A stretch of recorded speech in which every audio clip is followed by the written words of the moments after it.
দেরি হয় তার বাড়িও চিনি না, আমি কই তারও চিনি না, আমারও চিনি না, আমিও চিনি না।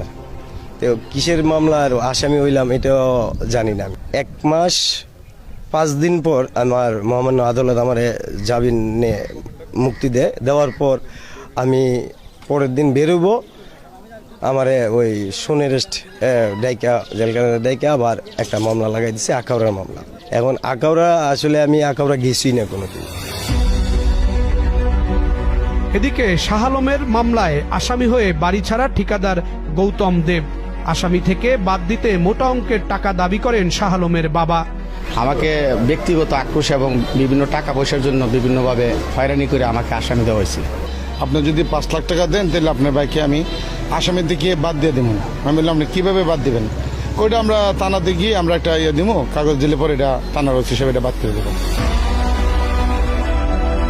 পুলিশ বলছে 5 আগস্টের পর পরিস্থিতি এমন ছিল যে এখনই মামলা নিতে হবে, তখন এই ধরনের আসামি যাচাইয়ের সুযোগ ছিল না।